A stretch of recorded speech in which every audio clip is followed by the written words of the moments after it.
Olá, hoje a gente vai mergulhar num material que, olha, me deixou pensando bastante. E que material, hein? É um artigo do Jorge Guerra Pires e o nome já é provocador, Quando o Dogma Pisa na Realidade. Sim. E a grande sacada do autor é traçar um paralelo entre duas coisas que, assim, à primeira vista parecem não ter nada a ver. A oposição religiosa a tratamentos para sífilis, lá no início do século XX. E o discurso anti-aborto que a gente ouve hoje. E o mais interessante é que ele baseia tudo isso em observações de quase 100 anos atrás do filósofo Bertrand Russell. Pois é. Então, o nosso objetivo aqui é tentar desvendar esse padrão que o artigo alega que se repete, sabe? Onde uma ideia, um dogma, acaba se sobrepondo à saúde, à autonomia, principalmente das mulheres. Exato. E a questão central que o artigo levanta é justamente essa. Será que existe uma lógica, quase um roteiro, que se repete quando dogmas morais entram em conflito com a realidade biológica, com o sofrimento humano?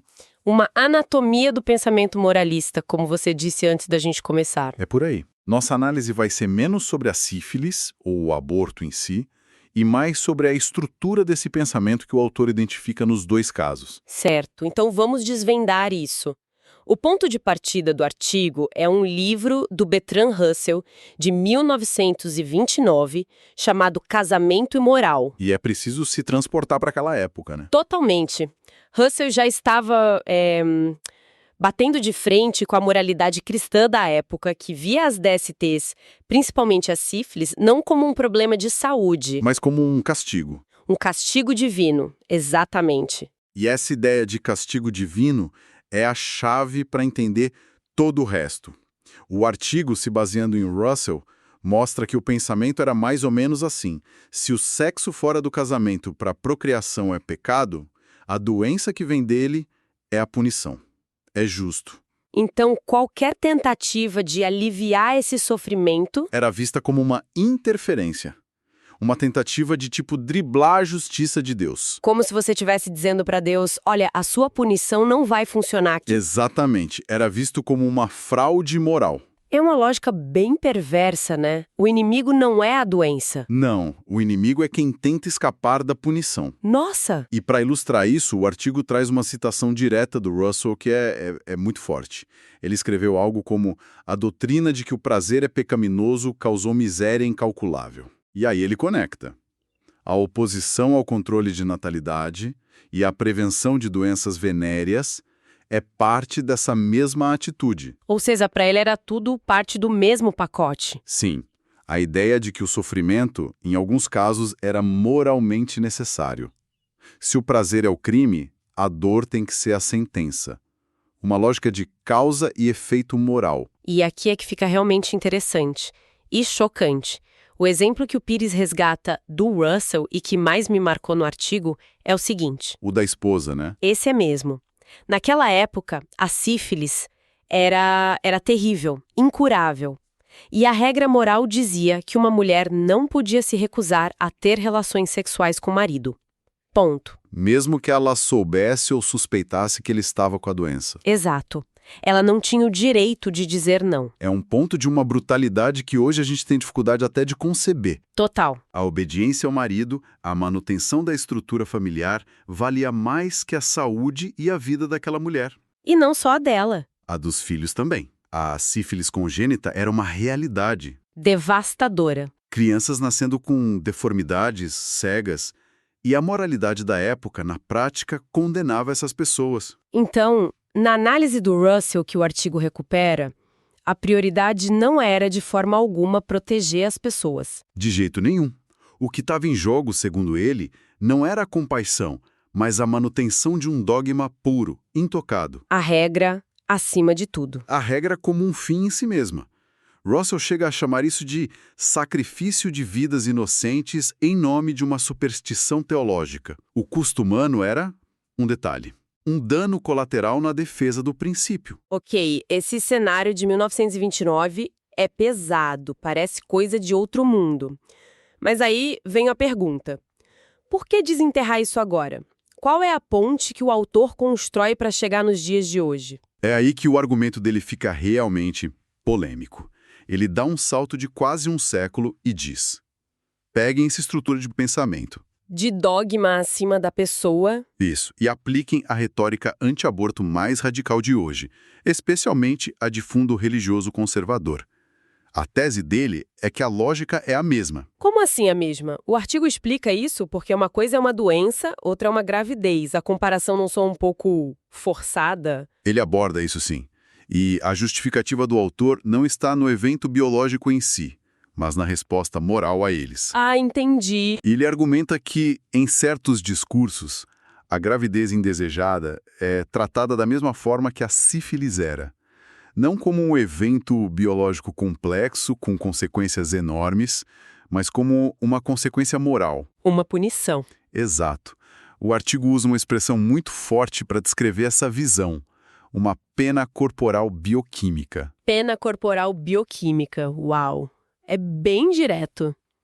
E o que isso quer dizer na prática, segundo o artigo? Quer dizer que, dentro dessa lógica, toda discussão sobre a saúde e o bem-estar da pessoa que está grávida se torna secundária. Vira irrelevante. Quase isso. O artigo lista tudo que essa visão ignora de propósito. E, como você mesma disse antes, não são coisas pequenas. Não mesmo. Estamos falando de riscos reais.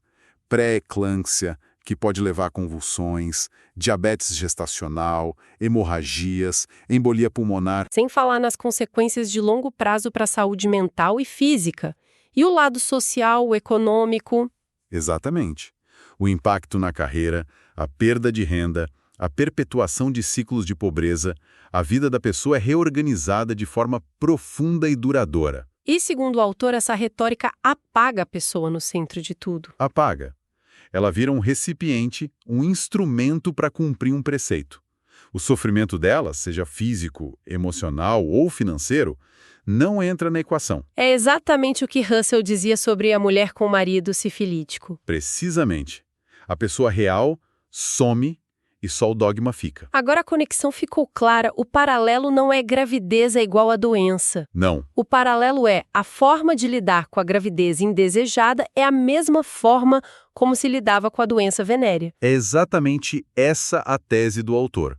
A pessoa e seus sofrimentos se tornam irrelevantes diante da regra. E o artigo faz essa comparação de forma direta, né? Sim. Ele desenha a simetria para não deixar dúvida.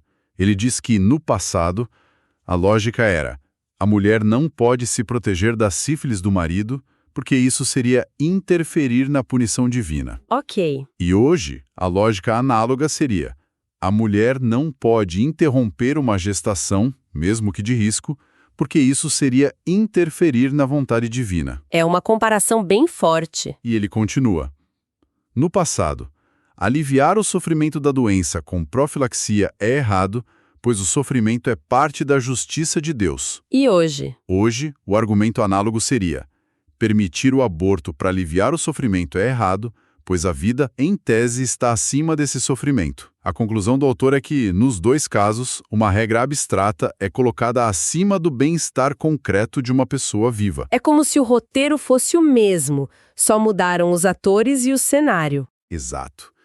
E para amarrar esse raciocínio, o Pires busca outra citação do Bertrand Russell de um ensaio chamado Por que não sou cristão?